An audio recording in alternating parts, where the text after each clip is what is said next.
there, Circus Snacks. It's your old pal Space Lord PJs coming at you live in your ear holes here at Vorpal Tales. This is Awesome Adventures Allocutions, where we allocute about all things awesome and adventurous. Today I have with me two of my favorite peoples, Made It Kimchi and Patty Shakes. Introduce yourselves, kids. Tell us all about yourselves, minus your social security number, or you can throw that out if you want to. Go ahead, Patrick. Oh, you're a gentleman, to be sure. Yes, I am Patty Shakes _ on the internet, but you can also know me as Patrick. I am with Vorpal Tales. I do a lot of the 5e stuff and a lot of the acquisitions of the wonderful partners like Gemhammer and Sons and Hit Point Press and QU Empire. You should totally check out all of those great, wonderful sponsors of ours. Thank you, Patty, for reminding me to have a advertisement intro next time. See, this is why you invite me to the show. I just these great ideas that flow forth from my brain. Yeah, I would say that these two guys right here always fucking nail it. Speaking of these two guys, Kimchi, Duane, introduce yourself. Yes, I am Made of Kimchi on the internet, and most of the time people call me Duane. You can call me Duane as well. I am also a member of Vorpal Tales. I am one of the game masters currently running Black Void on Thursdays and Aberrant, which is a superhero game that we soon be talking about on Saturdays. Cool. Duane, you implied that people call you something other than Duane, I feel. You know, given my... made of kimchi, right? Right. Yeah, but... I mean, really, a lot of people do call me, they either call me Kimchi, Made of Kimchi, or just by my last name. A lot of people don't really call me Duane. They always call me Maury. Yeah, it's just Maury. Huh, interesting. Well, glad to have you two on the show. Let's get to today's topic, cooked up for us by focus groups. Let's get to today's topic, cooked up for us by our focus groups and their home offices all around the world. Yes, that's right. We have focus groups all around the world. Polling all of our listeners. This is a true statement. It would seem the peeps want us to talk about superheroes in tabletop RPGs because, you know, the Snyder Cut's a thing in the universe right now. So, yeah. So I saw one of our wonderful members of our Discord was talking about, I started the Snyder Cut. And you're like, only 4 hours to go. But see, that's not a joke. Yeah, and no. It is not. It is. I think when I looked at it, it was 4 hours and 5 minutes. 4 hours and 15 minutes. Yeah. So Thursday, for whatever goddamn reason, I decided I was going to watch this after watching Oliver. No. So yeah, I've seen it. It's a thing that's in the universe. So my initial question out the gate, you got to answer first. Yes. Is it better than the first? Is it better than a normal Justice League? So I need to find my notes. That I was talking to this with our friend Rob the other day, and yeah. So here's my final thoughts on the Snyder Cut, and might be a hot take, but I'm not a huge Snyder fan. So I mean, you that like everything being various shades of sepia and gritty. Like, I mean, that's what's wrong with this movie to begin with. Is like, you know. He chose the black suit for Superman, which doesn't fit anyway. So I thought about the Snyder Cut. I've had a couple days to think about it, and I don't hate it. It's kind of enjoyable in all of its insanity, yet insufferable in its ego. While I think the movie took extra scenes, it took the time to sort of explain what's happening more than explain what's going on with the characters, and it ultimately explains the story a little bit better.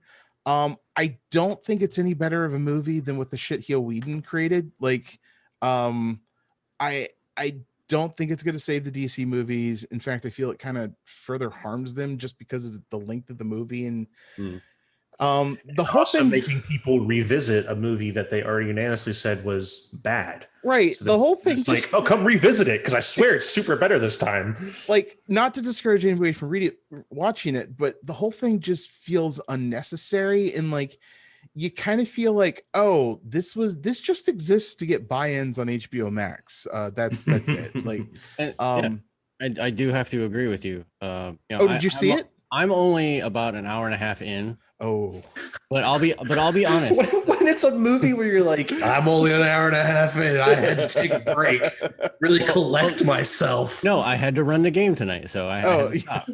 fair enough. But I started watching it, and just in my eyes, automatically, it's some of the graphics. I'm not going to give any spoilers or anything, but one of the characters, I think they redid that character very well. He's not as emo anymore. Yes. Yes. You know who I'm talking about, shiny guy. Yes. Yes. Yeah. So I think they redid him very well. I think he fits into the movie much better than the original one. Mm-hmm. And some of the extra storytelling from the extended clips and whatnot is good, but I found myself, I would see a clip that a new clip or a new portion of the movie, and I would say, oh, okay, that's good, and then it would get to one that I've already seen, and you just see me fast forwarding. The funny thing is like it does do that extra bit to like introduce the scene better, but then there's these weird camera holds for like 5 minutes on the same piece of action or the same setting, and it's just like, why am I here? And also, Duane, how much of that first hour that you've watched is slow-mo? A lot. Would you say like 45 minutes of the first hour is actual slow-mo? Slow motion. Yikes. Yeah, like a no freaking joke. Like 4 hours of this movie, or I would say like the movie's 4 hours, 3 of it slow-mo. Like that's why it's so long, because it's just that much slow-mo. Like so I get you have to use slow-mo when you have characters like Superman and the Flash that move, so the Flash can literally move through time with his speed. Like I get that you have to use slow-mo, but like I feel like there's ways you can showcase them without making a majority of your movies slow-mo. Like you can have fights where you don't need to show. But it wasn't even that. It was slow-mo. It's just slow-mo. It's just slow-mo. Here I am making an assumption of the logical thing that would be used on. No, it was some of the, it's always like that. When a superhero walks into a room and sees something amazing or diabolical, it's like, oh my god, that slow motion where they look over, or the evil villain looks over. Yeah, that's where you need like the 3 seconds of slow-mo. But I don't need 5 minutes of Aquaman staring at a statue in slow motion and then another 5 minutes when he looks back at it. Yeah, pretty much. Well, how else are you supposed to show significance and build up drama? I got it in the first 5 minutes. yeah. Like, yeah, and probably a hot take. I think Jared Leto's Joker is underrated, honestly. Oh no. See, this is what I am one of the Jared Leto's Joker is an abomination upon all things. I thought that at the beginning, and he's not great in Suicide Squad, but let's be honest, that movie's kind of a movie. One of my favorite YouTube videos is, not to get too far tracked from Justice League, but it is one of my favorite videos though, is this guy that just rips apart Suicide Squad. Is it Folding Ideas? I believe Dan, so. What's his name? Yeah. Steve probably showed it to you, right? Yes. And it's just like yes. From the beginning, like he just destroys the whole thing, like from the from them going into the jail to just like it's not just like plot choices either. Like he rips apart like camera shots and framing and things like that. You're like, oh no, this was a bad movie all the way through. Yeah, like, and I kind of enjoy Suicide Squad just because it's silly and dumb and it's whatever. But once you watch that video, it's like, oh yeah, there is a lot of it's like a George Lucas film where just shit's all over the screen. And yeah, it's a thing. I realize I'm throwing out a lot of hot takes here with saying George Lucas films are bad. Anyway, so it's everybody's opinion, right? Anybody's opinion opposite of mine is wrong. He just lost a lot of people there. You know what? Come back on and next episode, and I'll try harder. How's that? How about we bring this 180 and go back to superheroes? Yeah. Right. Yeah. Okay. Superheroes in tabletop. I know early on we did Mutants and Masterminds. Duane, you're doing Trinity Aberrant right now, which is Correct. Onyx Paths. Yeah, so Duane and I'll let you guys talk since I've just been blabbering. Duane, why don't you tell us about Trinity and how awesome it is? So the interesting twist that I like about Trinity Continuum Aberrant is, a lot of people when they go to play a superhero game, they're always thinking of, you have to be the good guy. Well, in Aberrant, you're not. You're the dirty, the unclean, or the black hat team that is going around and doing all the dirty work. And actually, anyone who's been following the show, they learned that the corporation that they're working for is actually killing off their kind. Ooh. So there's always in Aberrant, there's always these huge plot twists that the evil person that you're supposedly looking for is actually the person who's employing you. And that is one of the things that I do like about Aberrant. It's always about the dirt and the grit, and there's always a level of collateral damage in the game. Mm-hmm. Whenever you use your powers, there's always that chance that you overuse your powers. Like if super, like in the movie Superman, Superman Returns. Yeah, when they're fighting and they're destroying the entire city. Right. A lot of people don't think of that when they think of superheroes. They're like, oh yeah, they just go around and they beat up the bad guy. Well, how many times has Batman blown up a building trying to chase somebody, or caused cars to go off the side of the road, in a police chase? Well, tabletop games, especially Aberrant, tend to focus on, well, what happened to those people that were affected by the powers of the superhero? How many people died when some random superhero exploded due to overusing his powers and blew up a 5-story hotel? What happened? Mm-hmm. What is the outcome of those people? Yeah, and if you notice the movies and comics that go into those repercussions, so Civil War, the comic series, the movie, even like something as like The Incredibles from Disney, people really love those, like that because what it does is it humanizes superheroes. It makes them confront the okay, instead of the everyone riding off the sun happy, it makes the ending is well, millions of people just died. What are you gonna do about that? Cool, thanks for getting rid of the evil robot or the bad guy, but you dropped a building on them, and do you know how many people were in that building? Yeah. It's a very good point. But that tends to be because Aberrant is an Onyx Path game. Onyx Path tends to be a little bit on the darker side. So yeah, as opposed to Mutants and Masterminds, or even like Masks, it's it's a little bit, they're a little bit on the lighter side. It's we're doing good. Mm-hmm. Well, you can go on the lighter side with Mutants Masterminds, but our Mutants Masterminds game ended pretty dark itself. So, we just did the statistics and realized that show did pretty well for us statistically wise. So because it went dark and made the heroes confront reality and confront their human sides. Yeah, what was Which one was that one?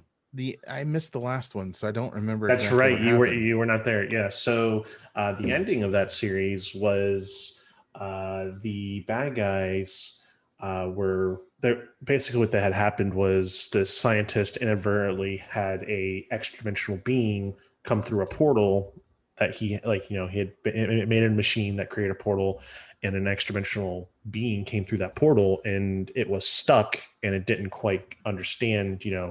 It's a Cthulhu level being that doesn't get like humanity.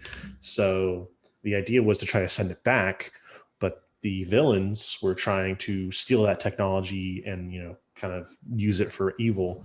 So the ending was Shawn's character, the Siberian, gets blasted into space and ends up on the moon and abducted by some extraterrestrials. We don't know what really happened to him. My character, the Arbalist. I was in that. Yeah. I'm like, wait a second. Why do I know this story? Yeah. You were Apo Man. You were Apo Man. Yeah, I was Apo Man. My character, the Arbalist, is able to shut the machine off and get any information about the plans or whatever, but I have the extraterrestrial, I have this Cthulhu-esque being delete my memories so that nothing can ever make this, basically all traces of that technology is gone from the world. Yeah. And my character's background was I used to be a villain. So then my character reverts back to being a villain. Yeah. And then Apo Man is kind of, without the team there, he's, not from this world. So he goes back to just, not really fitting in with humanity. Yeah, it was a dark ending. Yeah, Apo Man was like a very socially awkward Superman. It was great because you were an alien, like Superman. You're an alien, but like you weren't. It wasn't like you were an alien that came here as a baby and raised by humans, and so you got humans. You came here like as an adult Apo Man, and you're just like, beds. I don't understand what you guys are doing. Why are you laying on a soft piece of fabric? I don't understand. I did like that scene. That was good. Yeah, I love the ability in Mutants and Masterminds to just kind of create whatever you want. We created pretty awesome characters. Yeah. I felt me and Steve actually met by playing a game at a comic shop of Mutants and Masterminds using just pre-mades of like DC and Marvel characters and stuff. And I think we played 2-3 years, it's probably about 2 years, just this long ass mixed. There was we played so many games. Okay, so we played a DC game where that was at the time when New 52 was coming out and like the timelines were advanced. So we just kind of advanced the timeline and made up our own like DC characters. So that was cool. And then me, Steve, and a bunch of others we made our own like Marvel universe that we played through for the longest time. And then, we ended up just sort of creating our own universe.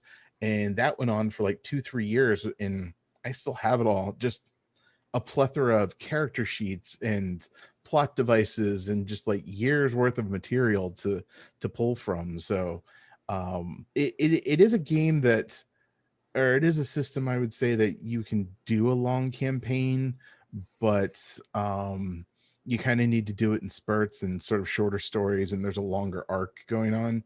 And I think now I'm not because I don't game as much as I usually do. It's good to sort of take a break between those sorts of games, just because it can get pretty wild. And I think one of the underused elements of it is, so the game, when you create a character, it tells you to create it at level 10, and that's sort of like your normal average powered human or superhero, I guess you should say. But you can do lower levels, which are like street heroes. So you can make like a Daredevil or a Punisher or somebody like that who just isn't as powered, and you fight a bunch of mooks and ninjas and things, and there's always like a main boss. And so you can do different, and then you go all the way to cosmic levels with like fighting a power level 20 character and just going all out and go fight Galactus. Basic, I think the end of a lot of our stories were either a Galactus type character or Apocalypse or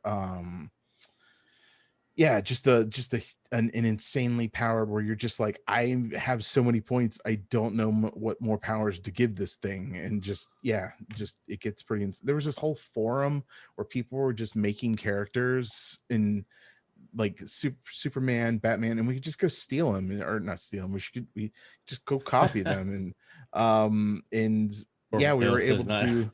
Tales does not condone plagiarism. Well, I mean, it's a dude who's making characters on the license, but it was actually encouraged because Green Ronin actually has forums where that's actually encouraged. Like, give us your builds, show your builds, and talk about your builds, because you can get really in the weeds because it basically goes, here's a bunch of points, here's the stock powers that have a lot of arbitrary vagueness to them, so that you can kind of, there's the blast power, but that power could be like a fire blast or a laser beam or something like that. Okay. So the sort of aesthetics of it doesn't matter, but there's a little bit of mechanics behind it.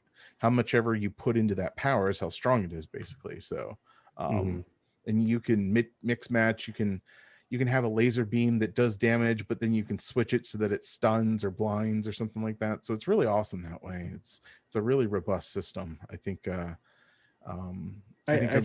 I think that's something that we should harp on for anyone who's listening who has never played either a Mutants and Mastermind or Trinity Continuum.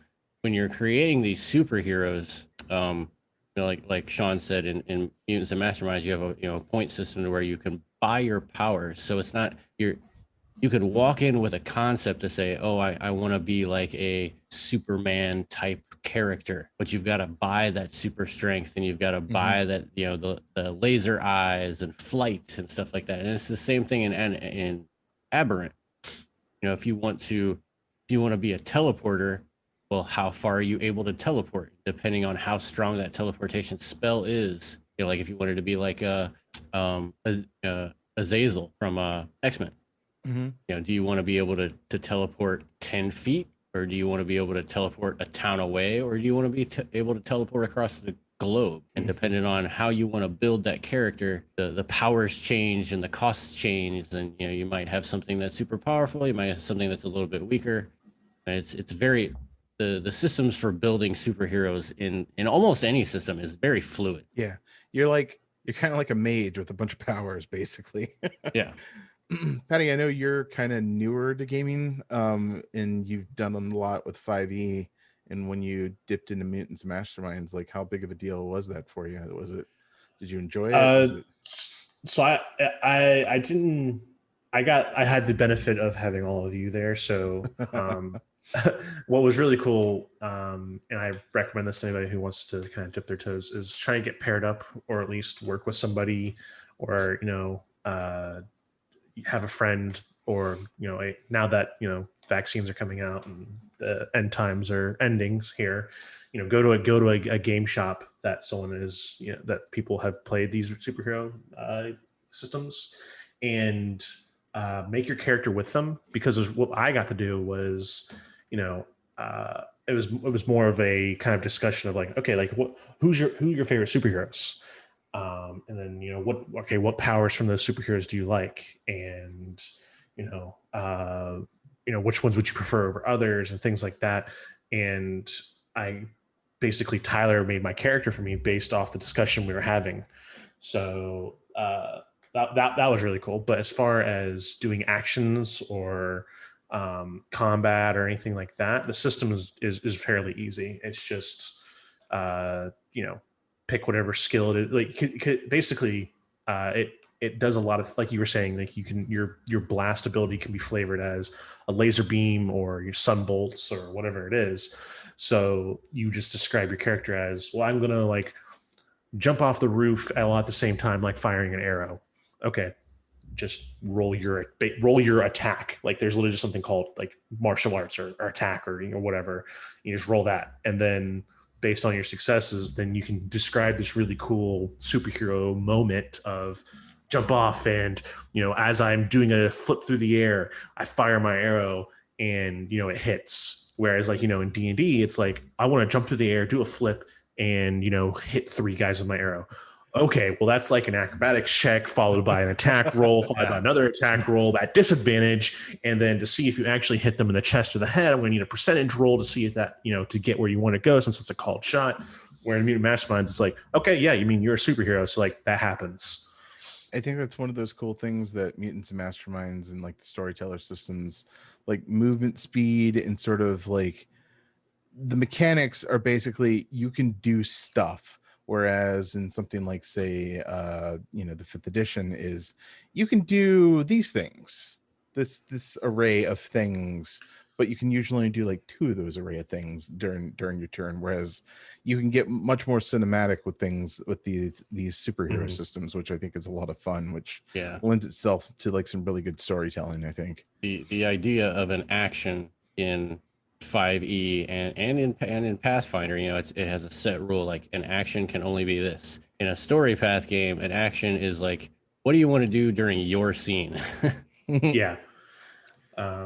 I will say though, that does kind of limit just, a con is if you are not a theater of the mind person, story path games are a little bit harder to play because you really can't do story path games like on a grid with minis. Like it's just not possible. You can't showcase the whole, because distances don't really matter in story path games. Like when you describe, like usually in story path games, you describe distances like close and far. Like, are they a mile away or are they like within 300 feet? Like, it's not a superhero game, but when we were doing Infinity, there's the concept of like close, far, and then just like at an impossible distance, and there's like sort of a grid, which I really want to try to sort of use more in the games that I run, just to give some sort of concept of how far you are from a person, so that yes, I want to go attack that person, well, they're a mile away, so let's think about what's within the scope of your character. Start running. Right. Well, that's where the storyteller should come in and be like, it's going to take you, like, okay, you'll begin your charge or whatever you want it to be, and next round you'll be able to do that cool stuff, but it's going to take you a minute to get there. Yeah, that's one of the hard things about running a superhero game, I think, too, is the sort of feats of scale that you're dealing with. Like, somebody's a speedster, somebody's got flight, somebody's got teleport, and like that can get really hard really fast, keeping track of everything that's going on. So yeah, it is one of the, like Patty said, theater of the minds sometimes times 1,000, just because of everything that everybody's doing and sort of the insane thing that people can do if they pumped up their powers pretty high. So yeah, that is a problem for me right now running Aberrant. It's almost everything is at a feat of scale. So everything, my stamina is 3, but I have mega stamina of 2, which means I multiply everything by 2. So instead of 4, I have 8, and then my damage is it's times 16. Ooh. So I just see you're just, but at the same time you have to think as a player, and sometimes I forget this stuff. Sometimes I feel like I'm going too easy on them. Mm-hmm. But some of the people that they're fighting are just like regular humans. So it doesn't really matter how big your feat of scale is, because you're a superhero. You punch a human, you shatter their spine. They're going to be down and out anyways. So, when they're like, oh yeah, I dish out 16 damage, and I'm like, ugh, that's a lot. Yeah. But really, it's not, because if they're fighting other superheroes, their feats of scale don't count, because in Aberrant, if you have the same scale, it counts as nothing. So it's just like you're rolling whatever your average or whatever your normal is. So if you have four strength, you're rolling 4 strength. Feat of scale goes out the window. Yeah, that's always a fun concept with hero games, is the concept of minions, where you can just have hundreds of dudes on the field and it doesn't really matter. They're just sort of a hindrance to sort of maybe do a point of damage or 2 to the heroes, to annoy them. That one critical shot chance. Yes. Minion number 42 actually got a crit this time, so oops. but it raises the player's chance to botch. Yes. Yeah. And that's always the fun thing is with hero games, is just, oh, you rolled a 1? All right, let's see what happens for the rest, then see what we can do with that 1. Yeah. So, of superhero games, mm-hmm. I mean, I know we've, I talk about Aberrant because I'm running it right now, Mutants and Mastermind because we've all played in it. I only really know of 2 other solid, well, maybe 3 solid, like well-known superhero games. Mm-hmm. That would be Masks, A New Generation, GURPS, because you can do anything with GURPS. Oh God, GURPS. Here's your character sheet. It's 42 pages. Do you like reading, kid? Do you like absurd math? Do you like grids? Do you like charts? Do you like tables? And then one of them that I actually really like. So earlier you talked about making superheroes that are lower than your normal superhero. So you've got your Daredevil and your Jessica Jones, your Luke Cage, stuff like that. Hit the Streets. I've never heard of that one. So hit the streets, defend the block, and it's all about no flying powers. Don't be a trust fund kid. Grounded heroes that balance fighting muggers with paying bills. Huh. Cool. So it's your everyday Joe that is like, wow, I can pick up a car. Yeah, some of my favorite heroes are like the the character you're always like, why do they need Hawkeye? They've got friggin', Thor. They got a god of thunder. Why do they need the guy with the bow and arrow? Or they have literally Superman. Why do they need the Green Arrow? Those are my favorite characters. I love the guy that's there just to remind the literal gods and aliens that, hey, this is Earth, and you're here to save. If you're here to save humans and learn about humanity. Don't forget that. Don't lose that in the whole like punching another god in the face kind of thing. Yeah, I do like some of the. I've played a few games that are street level type games, and you get a lot more of the sort of detective aspects of those types of games. Just because you don't have a lot of power, like most of your superpowered characters have like X-ray vision or super hearing or something like that, which makes doing a mystery kind of difficult. Because if you somehow nullify that power to hide the mystery, everybody goes, well, I think we found the location because it's deadened to our senses, so let's burst. Or it cheapens that player's experience because it's like, well, right. I have this power and you're just making so my power doesn't work. That sucks. Yeah, like that. I played in a game with a guy who we were playing DC characters. I don't really like playing established universes just because everybody has their own sort of expectations of what a character should be like. So if you start playing Superman differently than what somebody else plays it or would think it should be played as, like there immediately becomes conflict and just like, don't want to do this anymore. But I was playing a game and the GM didn't know how to handle Superman in a game. So immediately I just kept encountering red kryptonite. Or no, kept encountering just green kryptonite, or red I think makes him angry, so then I just didn't have any control and then they got control of me. So I was just like, well, this isn't fun. I'm going to change my character because you don't know how to handle it. So doesn't seem very fair to me. No, it's not fun. And I think that's one of the hard things about powered hero games is just it really is a different, like I said, you've got a field full of mages that can kind of do anything with their spells, in quotes. So you really have to think hard about what sort of barriers you're going to put up to create challenges for the players. So yeah, it's not like you can just put a locked door in front of somebody and be like, oh, well, do your lock picking. Like, well, I burst the door through with my super strength, or I go through the wall and avoid the door. Like, I just phase step through it, or I teleport through it. Yeah. Like, okay, cool. Well, that door really stopped you. But at the same time, it is. I mean, I do believe that a lot of players believe that everything should fall on the GM or the storyteller, or whatever the game calls that person. But I mean, it really does fall back on the players too, because you are making the story. I mean, especially in a storytelling, a storyline game, there really is no story. Like as a storyteller, I have an idea of, I want you to get from point A to point B. How you're getting there, I have no idea. Yeah. So if you keep, as a player, if you are, I don't want to use the word arrogant, but if you're playing your character arrogantly and it's like, oh yeah, I bust down the door and I punch through the wall. Yeah, a superhero can do that, but you don't see Superman like, oh, there's somebody here and he just busts through the wall. I gotcha.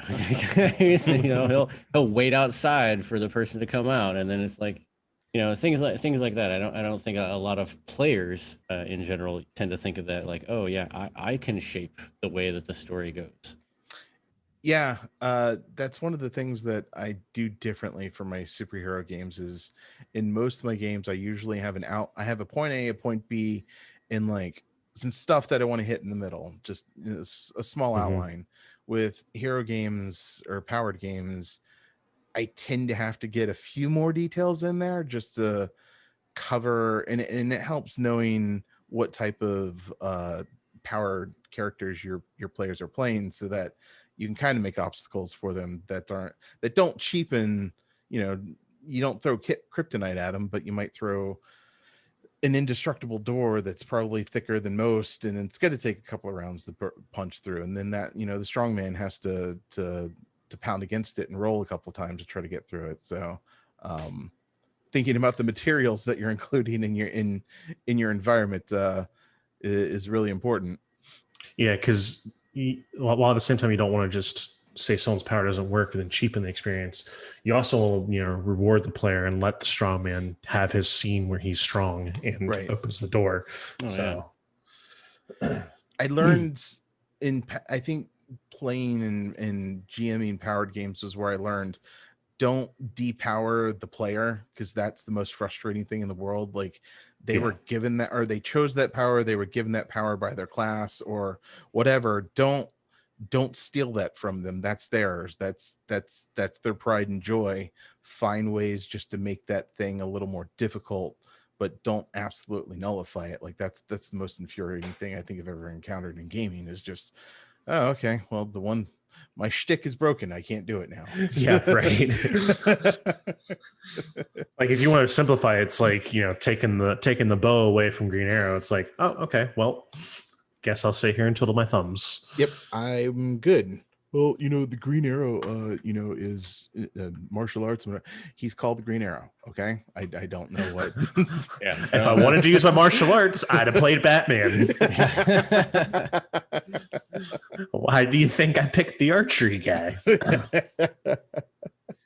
But even like throwing the Green Arrow underwater, like you can still sort of flub it that the arrows go through the water. Well, he brings his harpoon gun, right, or harpoon gun or something. Yeah, with all of his harpoon gun attachments. But like Duane said, that's something on the player. Like you can throw the Green Arrow underwater, and the player's got to think of a way around that. So yeah, like you said, having a harpoon gun, that's the thing. So I will say, to add to the list of superhero games, I would cautiously throw in Scion in there. Yeah. Especially when you're playing they literally had literally one of the books is called Hero. Mm-hmm. So the idea, for those who don't know, Scion is you are somehow a descendant of one of the many gods of all the different religions and cultures of the world, and you kind of discover your history and your powers through time. And one of the things you can start out with is just you have literally just discovered that, so you're trying to figure things out. And so you might be the son of Zeus, and you figure out that you can send out, you can static electricity shock people, and you're a little bit stronger than you were before. You can't quite pick up a car, but you can maybe lift it halfway up. You're not throwing out lightning bolts, but you can exactly maybe make a computer overload or something.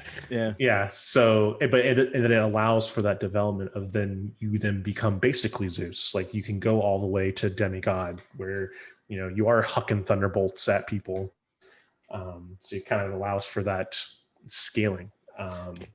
They just did a couple a couple new expansions. They made it so you can get horror and cult Cthulhu-y, or they also added an expansion, Dragon, where you can play as basically super spies, which I will say I think both of you in that game with me that I ran, the Dragon game. I was in both. Yes. Yeah. I thought that was a lot of fun. Because spoiler alert, as the GM, your prep work is to watch James Bond movies. So go watch James Bond and heist movies, and then just make up an overly complicated situation where these powerful beings have to infiltrate something or break into something or heist something, and then just sit back and let the shenanigans happen. And I thought that was that's another cool kind of spin on it, is the idea of playing a hero that doesn't necessarily wear the spandex tights and charge into battle with the big symbol on their chest. There's the heroes that fight. You have your heroes like Dr. Fate or something that are fighting the unknown and keeping away things we can't even possibly think of, or you have your Black Widows that are doing your secret behind the scenes kind of stuff. So I think that Scion's a cool system, allows you to kind of explore the non-traditional hero stuff. And I'm sorry, Shawn, go ahead. No, go ahead. Go ahead, Duane. I was gonna say, even that, I'm not sure how popular Scion is among people who play other specifically superhero RPGs, but just that idea, especially from Scion Hero, that you are starting out as a normal person, and then you are gaining these powers. I think if someone implemented that, even if it was in Mutants and Masterminds, if somebody started that out as you are Joe Bob on the street, and then you're Peter Parker pre-spider bite. Yeah. If you could start out as teenage high school guy and is bitten by spider, and then the next the first couple of episodes of the show are you learning how to use your powers and wearing that horrible pajama get up with a ski mask and stopping a couple of muggers, and then you get more into it, and then you have and then the super villain comes along, and then you're full on superhero. If you're crazy, the super villain isn't even the super villain yet. The super villain's like your school bully still, or to take away from Homecoming, it's your girlfriend's dad. It's this kind of non-super serious world ending, or even city threatening supervillain. It's this this other average guy who's just decided to be on the other side of the law. But even think of Superman. When Superman came to Earth, he was a child, and he had to learn how to he learned about his powers, and he had to learn how to control them, and then he became Clark Kent. That is actually a concept I've been thinking about, because I'm going to be running Mutants and Masterminds here eventually, and I've been thinking about not starting at power level 10, but much lower, and doing a sort of beginnings of learning how to be a sort of street level game, and then there is an ultimately powered where he doesn't even need to be ultimately powered, because a power level 10 super or character is terrifying to somebody who's only level 2 and can only do sparkles out of their fingers, sort of thing. Right. So yeah, I have been toying with the idea of having much lower powered characters and sort of gradually building up to earning the S on your chest and the cape and everything. I just had this idea of crossing systems. You play some other, you play maybe Tales from the Loop, or you play some other system where you are just that punk teenage kid, and then you switch to Mutants and Masterminds or whatever once you've completed your origin story and gotten your powers, kind of thing. Actually, so funny enough, every story that I've told with Vorpal Tales is part of a larger story, and there's just carried over small little elements that I just drop in every once in a while that I'm trying to build to something much larger, just with all the stories that eventually I think I'm going to end up at writing my own system or something, and that's where it'll culminate. I don't know yet, but I'm trying to build towards something bigger that involves powered characters or mechs or kaiju, just where you end up at just this sort of apocalyptic level of just stuff, and it all has been built up towards just through all these games that we've run. So we'll see what happens, but that I like sort of the slow burn of just oh, there's a piece there, okay, caught that clue, just things going on. So yeah, it's you can get, I like the idea of starting very small, and like Duane said, starting very small and getting to the bigger elements. That should be fun.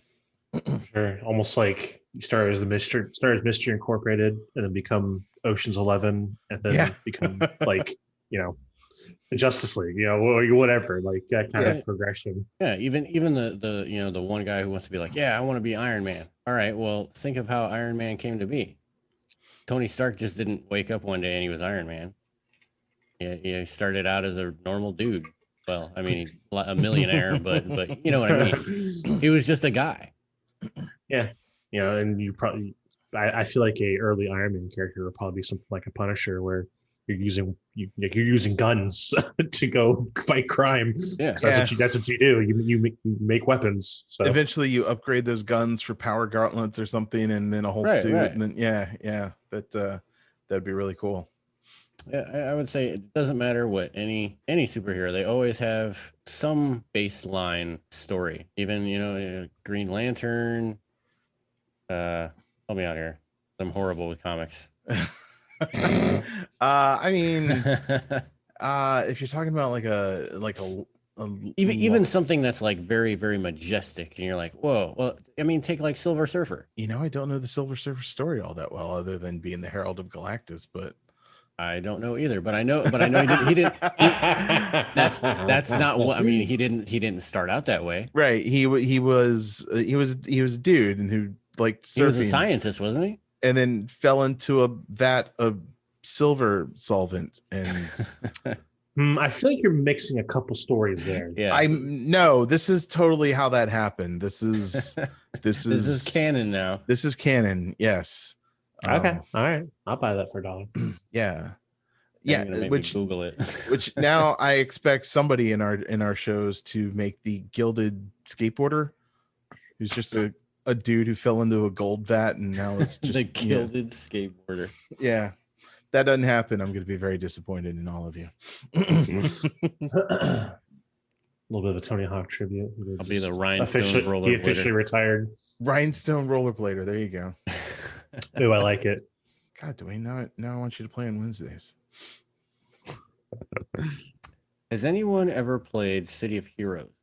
So I actually, yes, I did play City of Heroes, as well as I know it's a little off topic, but no, like that was, I mean, that's the thing is like there's not a lot of powered superhero games. Like Control is probably the most recent one that I think got anywhere near that level of like, oh, okay, you're super powered, you can blast through walls. But yeah, City of Heroes was really awesome. I loved that game. I wish I could just get all the files and make a server for it, because God, that thing was awesome. Yeah, it was fun. It was so old school, and just it was actually kind of hard to solo in that game. But I remember I didn't really like any of the looks and aesthetics to any of the stuff that was in that game, because it's I mean, that game's 25 years. Yeah, it was very so I ended up, and I couldn't think of a concept, and I really wanted to make a brawler, and I just had this idea of a sword. So I ended up making, this was the dumbest thing, the Executive Ninja, where he wore like a suit and had like the ninja hat, and I just cobbled together all this like stuff where he just looked like a business suit with a ninja hat, but it was a lot of fun. It was stupid, but it was fun. It like that, the class was awesome. Yeah. I think there's the lack of superhero fighting video games, just it depresses me sometimes. Yeah, it's just people have their shots to do it and they don't do it. The Avengers game that came out recently. Oh, I have not played it. By Crystal Dynamics. Yeah. Oh God, that game made me so sad. Like you just have so much potential and you just ruin it. Like like the part of the problem is the developing team was Crystal Dynamics, which you probably only heard of them because they made the Tomb Raider games that have been good recently. Oh, that's what it. They made. That's all they only made Tomb Raider. So I feel like at some point they somehow someone tapped them like, hey, you made a good Tomb Raider game. You want to do something with the Marvel franchise? And like any company is going to be like, yeah, that's like a gold mine. Absolutely, I'll do something with the Marvel franchise. Like, all right, cool. We need a fighting game, like a open world fighting game kind of thing. And they're just like, oh shit, guys, we fucked up. Not our forte. Fake it till you make it. Let's go. And they did, and it went to production. And people were like, all right, cool. And there's some greedy business guy was like, okay, yeah, I sign off on that. And then it went to production, and we have what we have now. Could you put microtransactions in that game? Yeah, sure. Oh. Oh. Duane, did you find out the Silver Surfer's origin? Oh no, I didn't. I didn't want to be rude and look at it while we're talking. Oh, okay. Well. All right. So, anything else? I guess we'll never know. Yeah, I mean, we'll never. It's not like we could stop, pause, and then go look it up, and then Nope, it's unknowable. Yeah, it's unknowable. Nobody will know. Oh, I mean, I'm whoa, sure somebody here out we there. go. So yeah, Oh. he was a scientist. Originally a young astronomer named Norin Rad on planet Zenla. I'm sorry. His last name was Rad. Yeah. RADD. Okay. And Continue. His name was, hold on, Norrad. So, you know. yeah, and then Galactus came and he offered his services to save his homeworld. And the Galactus is like, boom, you're the Silver Surfer, one of the most powerful beings in the world. Second to me. Yeah, how does the silver and the surfing parts? Yeah, I don't really know about that part. Okay. That probably goes into some, I don't know, maybe Galactus made him. Who knows? I'm gonna go with this whole conversation led to the rhinestone rollerblader, and Yes. Yes. that's the greatest thing ever. So. I feel like the rhinestone rollerblader is actually just a figure skater. Yeah. I mean, right? Yeah. Like I feel like that's the marrying of those two things is figure skating. But then somehow mixes martial arts into the figure skating, so like uses the blades of the skates to. So it's hockey. Oh, well, I was thinking like they just do jump kicks and shit with their bladed feet. And oh yeah, imagine a triple axle, but the blade is just like slicing you the entire time. Exactly. Yes. Thank you, Patty, for coming along with me on this one. Yeah. Okay, so here's some more for you. So yeah, it was Galactus that transformed him into the silver-skinned cosmic super being. Cool. But it was patterned after an adolescent fantasy that was plucked out of Norin's memories. Okay. So it was like some cartoon that he had seen. So this guy wanted to be silver? I think he wanted to be a surfer. Oh. The silver was an after effect. Okay. Huh. A byproduct. Okay, cool. I dig it. I'm for it. I'm sure somebody's going to be listening to this and be like, no, just no. You know what? You're so wrong. That's fine. You know, we got the rhinestone rollerblader at this point, so the internet. I'm sure that's a gold mine. I'm putting it on a t-shirt. Yeah. I mean, we've talked all this time. Duane, who's your favorite superhero? You know what? I probably Squirrel Girl. That's right. I've asked you this question before. Yeah, is that a serious answer or a troll? No, answer? that's a serious answer. Okay. She is balling. Now, have you always liked Squirrel Girl, or was it up until the recent iterations of Squirrel Girl that you got into her? I wouldn't say that it's the most recent iterations. It hasn't always been my favorite. Okay. I've always been a big fan of Martian Manhunter. Okay. Good choice. Fire bad. Get out of here, Patty. He's always reminded me of Frankenstein. He's green. He's an alien kind of thing. He's afraid of fire. He's Frankenstein. It was the what? It was. I'm sorry. 60s, he's Frankenstein's 50s. Monster. Fine. I mean, Alan Scott was had problems with wood, so you know. I don't know what to tell you. All right, Patty. All right, Patty, Mr. Firebad. Who's your favorite hero? Like I said previously, I am a huge Green Arrow fan. I love Green Arrow. Oliver Queen will forever hold my heart. Why does he use bow and arrows when guns exist, Patty? Because bows and arrows are just more. Just how do you want to say? Oh yeah, I shot that guy with a gun and be like, okay, cool, or you want to be like, I shot that guy with a bow and arrow, and people are like, whoa, respect. Plus he's rich. Plus he's rich. So like archery was just like a pastime for him anyway. Like I imagine all rich white people just shoot bows and arrows for fun. Like I assume they're all like. Now I'm gonna make the polo shirt protector. I feel like all rich white people are just innately good at archery. Like I feel that's a thing. I'm gonna roll around with a polo stick. But yeah, so Green Arrow, and then recently, after Steve Voodoo Arcade introduced me to the latest iteration of the comic, Mr. Miracle.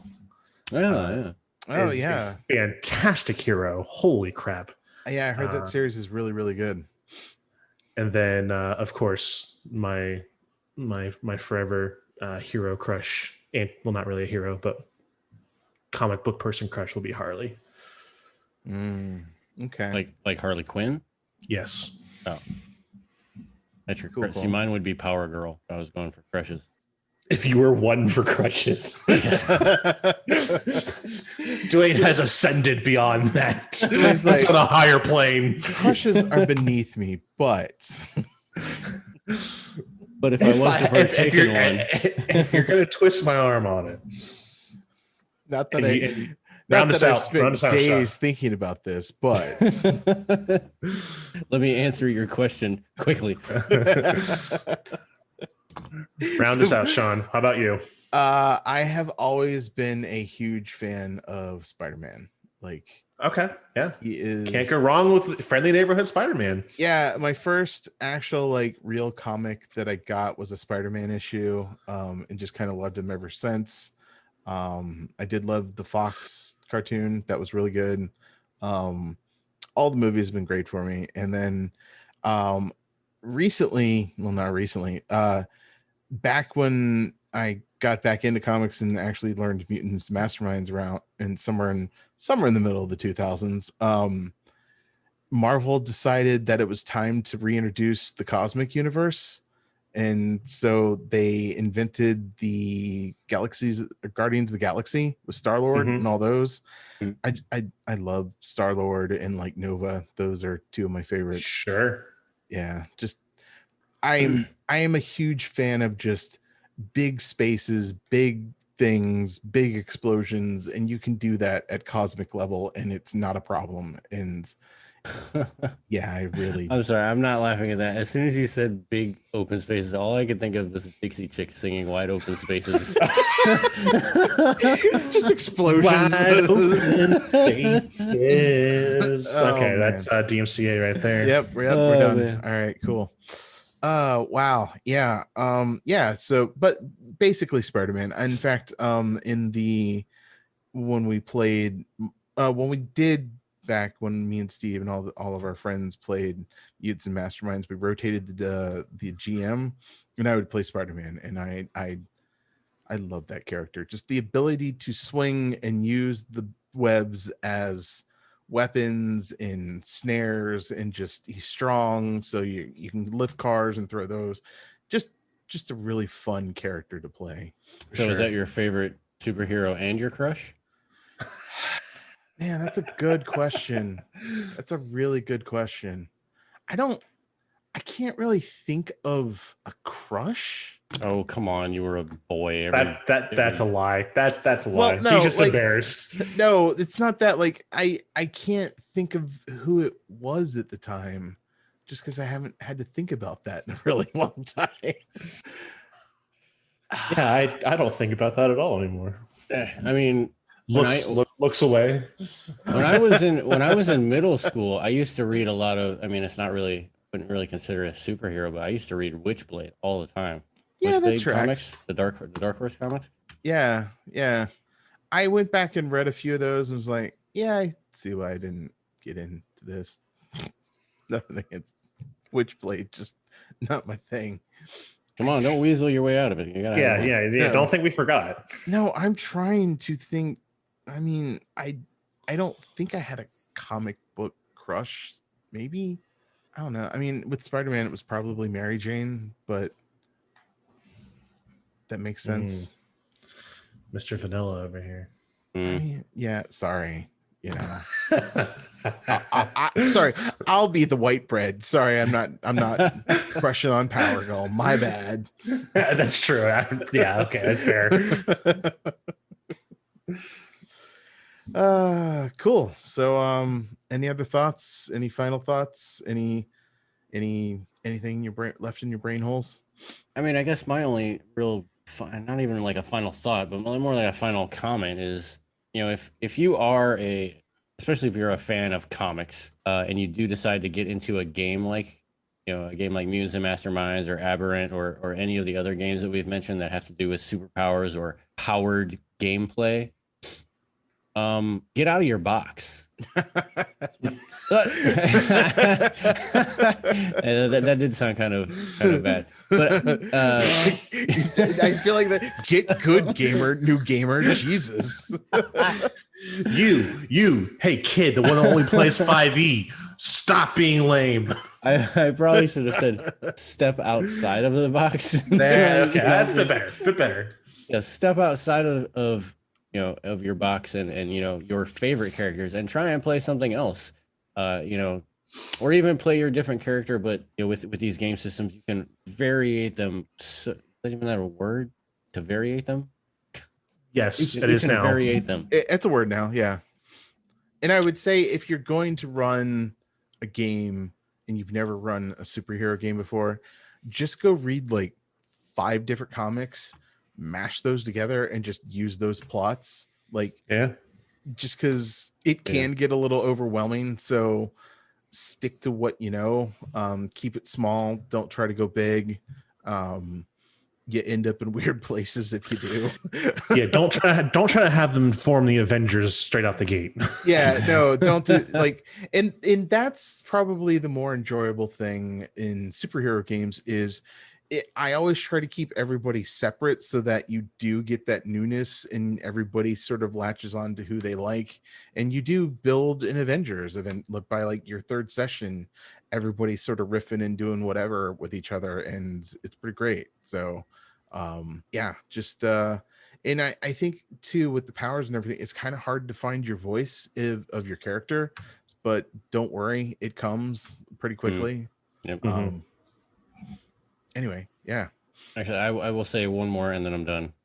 If anyone is thinking of starting a Trinity Continuum Aberrant game and you're confused on like the world or the setting or even like a story to start out, watch The Boys, because that is exactly how the world is. Oh man, The Boys. That is a mighty interesting, and I will say good show. It's good.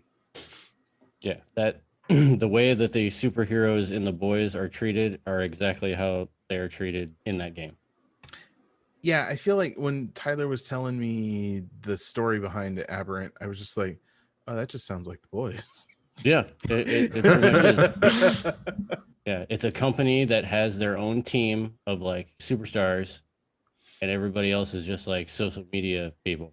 Which, funny enough, 10, 15, however old I am, years ago when we first started playing, like that was a thing that me, Steve, and our friends all came up with, was like, and I want to say that sort of was born out of the Ultimates at the time, where instead of a nuclear race, it was a superpowered race, because Captain America and the super soldier serum was, everybody was trying to reinvent it, and that's what created superheroes in that universe. So a superhero Cold War is always fascinating to me, and especially when you throw in like corporations and private military companies with superpowers. Just it's a real fun and interesting way to sort of things get dirty real quick. Yes, and you realize, oh, okay, it isn't just black and white and truth, justice, and whatever way, it's there's a little more subtlety and nuance. That's actually a very good. It doesn't come down to truth, justice, and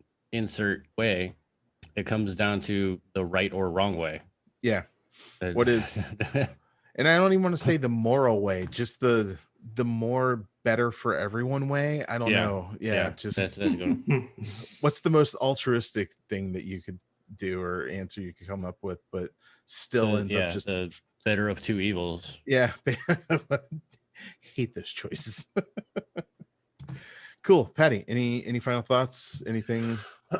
I will say, just to the topic of superheroes in general, I'll say 2 things, because who knows when the next time I'll get to talk about that is. But first being I recently started watching, I know I'm super late to the party, the Harley Quinn animated show that's now on HBO now, because it was like a DC Universe like streaming service only thing, but HBO bought it and yada yada yada. Right. That is fantastic. Highly recommend you watch that if you have a chance. Cool. Not for the kids, but you should watch it if you get a chance. And the other is finally, because in this day and age, we all are tired of talking about with the coronavirus, but that is finally letting up with the whole thing of the vaccines are coming out and people are getting vaccinated, and people are finally working together, and hopefully things are getting a little bit better as far as practicing safe habits. So with all that being said, people should start safely wearing masks the whole time they're doing it, but go back to and support your local comic shops and your local game shops and things like that. I know I'm excited to start doing that. I'm about to be fully vaccinated, and that is one of the big things I'm looking forward to, is finally being able to go and do that. Unleash the Patty onto the universe again. Yes, there is a tiny there. I am a tiny little city in Florida called Lakeland, and there is like one comic shop here, and boy howdy, the business they're going to get here in a little bit once I can finally, like, it's going to be a little ridiculous. But I encourage that everyone that's listening, once you feel it's safe in whatever capacity that you are comfortable in doing, go back and support those tiny little shops, because that's how they thrive, is people like us who go and give them our undying support. I think it's important that we remember that they need it as soon as possible. So I'm excited to do my part in that here in a little bit. Awesome. Thanks, Patty. That is a really good point. So yeah, I think that does it for us for now. Guys, tell us where we can find you on the internet here at Vorpal Tales. What you doing? Where can we find you? Go ahead, Duane. You yield it to me at the beginning. I'll yield it to you in the end. Yes. So again, I am Duane at Made of Kimchi on the internet. Here at Vorpal Tales, a storyteller, GM, and player in some games. If you are interested in seeing something that I will be a part of, the next time that you can see me is on our Twitch channel, Vorpal Tales, twitch.tv/Vorpal Tales. The next time I will be playing will be on Tuesday, where Tyler at Eldritch Echoes will be running the final episode of Age the 20th Victorian Age. Skillemalink. Dope. Now, is that true for when this episode will air? I don't know. Maybe. You know what? Doesn't matter. Skillemalink is a thing, and watch it. You should totally watch it. Go back. If it's already happened, go watch it on our YouTube channel. Exactly. Yes. I was about to say it's on YouTube, so you can go watch it. Like, all our stuff's there, so check it out. Check out our archives on our YouTube. Duane's serious about that. He's in charge of that, and he'd really like it if his work was appreciated. So yes, go do that. Duane works hard. I have been Patty Shakes _ on the internet. Everywhere that's where you can find me. I am also a storyteller and game master and player for Vorpal Tales. I am running a long-term 5e campaign in the Onyx Path Publishing Scarred Land setting, where our players are they're coming into their own, and I'm really excited for this trip they're going on, where they're really growing as players, and really forming some deep bonds, and we're getting into some really good juicy backstory and history of the characters, and they're about to go against their first kind of big milestone here. They're about to solve their the mystery they've been dealing with since they started the game. So it's not too late. It's not too late to kind of get into that. We'll be running that game on Fridays for the foreseeable future. So even if this does come out after they've solved that, we'll still be on Fridays. So totally come check us out. Awesome. And I've been at Space Lord PJs. You can find me on the internet at Space Lord PJs. You can find my website, my doodle website, cartoon.ninja. Also check out vorpaltales.com, where you can find out all the cool stuff. Go to our Patreon, patreon.com/vorpaltales. We would like for you to Patreon us. That's a verb now. Yeah, totally. Anyway, thank you guys for joining me. Thank you, listeners, for listening and filling your ear holes with our awesomeness. And we'll see you next time. And for the love of the dice, game on. Game on.